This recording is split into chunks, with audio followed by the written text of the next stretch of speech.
Assalamualaikum warahmatullahi wabarakatuh, dan salam sejahtera untuk kita semua. Membicarakan tentang daya tahan atau endurance dalam bersepeda, kita sering terjebak dalam pengertian bahwa yang dimaksud adalah cabang bersepeda daya tahan atau endurance cycling, atau bersepeda dalam durasi yang lama, jarak yang jauh. Semua itu adalah hasil akhir dari endurance atau daya tahan. Yang akan kita bahas kali ini adalah kemampuan dasar bersepeda, yaitu daya tahan pesepeda untuk semua pesepeda. Melatih daya tahan bersepeda adalah langkah pertama yang harus dilakukan untuk menjadi pesepeda yang andal. Daya tahan atau endurance adalah kemampuan untuk tetap bisa mengayuh sepeda, bahkan ketika fisik sudah mulai mengalami kelelahan. Mengetahui apa itu daya tahan, tujuan latihan daya tahan, dan aturan-aturan dasar dalam meningkatkan daya tahan membuat latihan daya tahan kita menjadi lebih optimal.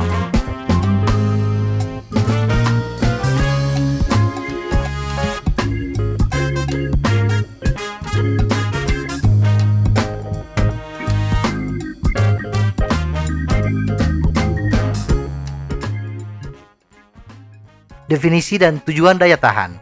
Daya tahan bersepeda adalah kemampuan pesepeda untuk tetap mengayuh sepeda dan bertahan terhadap trauma, luka, atau kelelahan dalam periode waktu yang lama.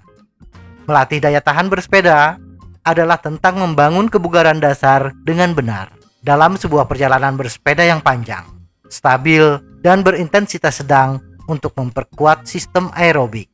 Tujuan utama melatih daya tahan adalah untuk melatih tubuh menangani perjalanan yang lebih sulit, menggunakan simpanan lemak, dan menjadi lebih efisien dalam menggunakan cadangan karbohidrat. Persiapan. Hal yang paling utama yang harus kita siapkan adalah ketangguhan mental. Berlatih dengan berbagai tekanan yang berat dalam durasi yang lama, hal pertama yang menyerang kita adalah bisikan untuk menyerah. Keyakinan bahwa kita dapat meningkatkan kinerja melalui upaya yang konsisten dan disengaja adalah inti dari menjadi pesepeda yang andal. Kita tidak perlu repot-repot berlatih jika kita tidak percaya bahwa latihan ini akan meningkatkan kinerja. Persiapan selanjutnya adalah membiasakan diri bersepeda dengan posisi tubuh yang benar. Posisi tubuh yang benar ketika bersepeda akan meningkatkan daya tahan kita dalam bersepeda. Ketinggian, kemiringan, dan maju mundurnya sadel turut mempengaruhi posisi bersepeda kita. Posisi sadel yang salah membuat kita cepat merasa kelelahan, bahkan cedera. Bersepeda dalam durasi yang panjang, perbedaan posisi sadel beberapa milimeter saja akan mempengaruhi daya tahan kita. Di samping posisi sadel, yang harus kita perhatikan adalah posisi aerodinamis tubuh. Terlalu lama dalam posisi yang aerodinamis akan membuat badan lebih cepat lelah, khususnya pada bagian tangan dan bahu. Demikian juga posisi klit atau posisi telapak kaki pada umumnya turut mempengaruhi daya tahan. Ketika kita bersepeda dengan cadence 80 rpm, setidaknya kita akan memutar pedal sebanyak 4.800 kali putaran dalam waktu 60 menit. Repetisi yang besar ini, sedikit saja posisi telapak kaki yang salah akan berakibat fatal. Perencanaan. Jangan tergiur untuk melakukan hal yang ekstrim. Misalnya ketika baru memulai berlatih daya tahan, kita sudah menempuh jarak 100 km. Tubuh membutuhkan adaptasi. Jarak yang panjang, jadikanlah sebagai tujuan akhir. Mulai berlatih dengan jarak yang pendek. Kemudian, naikkan jarak tempuh 10 hingga 20 km per minggu. Rencanakan perjalanan bersepeda kita dengan matang.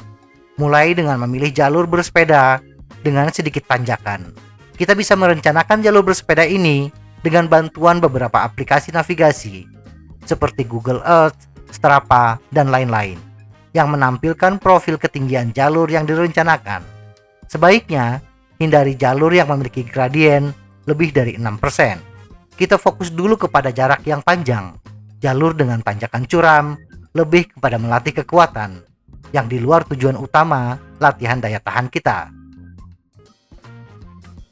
Training atau latihan. Topik ini adalah topik favorit bagi pesepeda. Bahkan saking semangatnya, pesepeda langsung melompat ke sesi pelatihan tanpa melatih dua hal sebelumnya, persiapan dan perencanaan. Banyak metode latihan yang bisa kita terapkan untuk latihan daya tahan. Tetapi yang harus kita pikirkan dalam memilih jenis latihan yang cocok adalah ketersediaan waktu. Tidak semua pesepeda, khususnya pesepeda antusias, memiliki waktu yang banyak. Kesibukan kerja dan aktivitas rutin lainnya membuat waktu latihan kita terbatas. Untuk itu, kita perlu mensiasati waktu latihan yang pendek, tetapi bisa optimal. Setidaknya ada 3 sesi yang perlu kita perhatikan dalam latihan daya tahan, yaitu sesi ambang batas, latihan interval, dan bersepeda aerobik. Sesi ambang batas bisa kita lakukan sebanyak 2 kali dalam seminggu di pagi hari, dengan bersepeda puasa selama 30 menit. Bersepeda tanpa sarapan terlebih dahulu, sebelum kita beraktivitas akan melatih tubuh kita untuk terbiasa membakar lemak, cadangan sumber energi yang berlimpah dalam tubuh kita. Sesi berikutnya adalah sesi interval. Lakukan sesi interval sebanyak 2 kali dalam seminggu. Sesi interval ini bisa dilakukan dengan bersepeda di dalam ruang. Tujuan utama dalam sesi ini adalah mengayuh sepeda dengan cadence yang tinggi secara konstan dalam durasi yang lama di atas 60 menit. Latih kemampuan kita untuk memutar pedal yang tinggi mulai dengan 80 rpm dan secara bertahap naikkan hingga 100 rpm. Tetapi harus diingat, latih cadence sampai kita bisa memutar pedal dengan konstan, baru kemudian menaikkan jumlah putaran pedal. Sesi berikutnya adalah bersepeda aerobik. Bersepeda aerobik ini bisa kita lakukan 1 atau 2 perjalanan panjang dengan kecepatan tetap. Perjalanan panjang mengembangkan kebugaran dasar dan daya tahan. Bersepedalah dengan kecepatan paling stabil yang menurut kita dapat dipertahankan selama perjalanan panjang dan mengurangi freewheeling. Lakukan latihan ini dengan bersepeda di akhir pekan. Bahan bakar. Hal yang paling esensial dalam latihan bersepeda adalah ketersediaan sumber energi yang menjadi bahan bakar selama bersepeda. Bersepeda jarak jauh, apalagi bersepeda aerobik, yang bertujuan memaksimalkan sumber energi berupa lemak dan menggunakan cadangan karbohidrat saat paling dibutuhkan. Kadang-kadang membuat pesepeda sering salah dalam menentukan takaran nutrisi.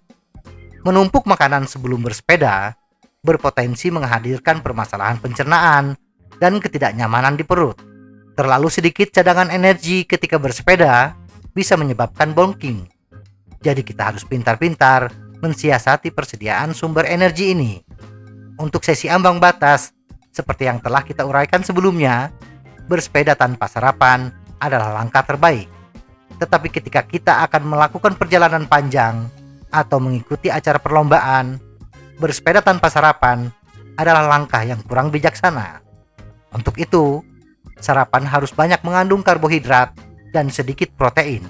Makanan yang tinggi karbohidratnya memungkinkan kita hanya mengkonsumsi porsi yang lebih sedikit, sehingga potensi permasalahan pencernaan dan perut dapat dihindari. Makanan yang tinggi karbohidrat, misalnya kurma. Dalam 100 gram kurma, kita akan mendapatkan energi sebesar 282 kilokalori. Atau kita bisa sarapan dengan singkong rebus.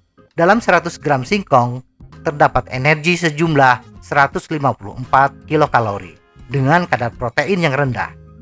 Bila kita tidak biasa dengan kedua makanan tersebut, kita bisa menggantinya dengan 100 gram nasi putih yang mengandung 180 kilokalori.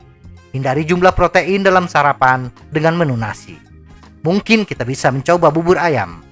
Dan yang paling penting yang terkait dengan bahan bakar ini adalah hindari mengkonsumsi makanan yang belum akrab dengan pencernaan kita, terutama ketika menghadapi perlombaan. Bawalah banyak makanan perjalanan dan makanlah dalam porsi kecil tetapi sering. Konsumsi pisang atau bar energi setiap 20 menit setelah memulai perjalanan. Tidak ada menu makanan yang sama untuk setiap pesepeda.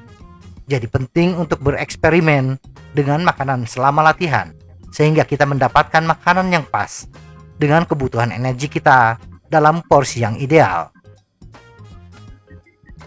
Pemulihan. Salah satu kesalahan yang banyak dilakukan oleh pesepeda adalah menghilangkan masa pemulihan.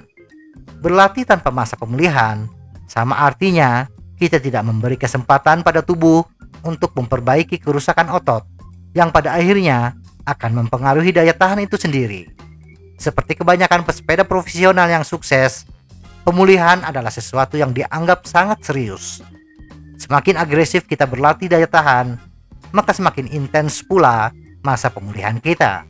Masa pemulihan bukan berarti kita tidak beraktivitas, tetapi bisa diganti dengan bersepeda santai dalam durasi yang pendek.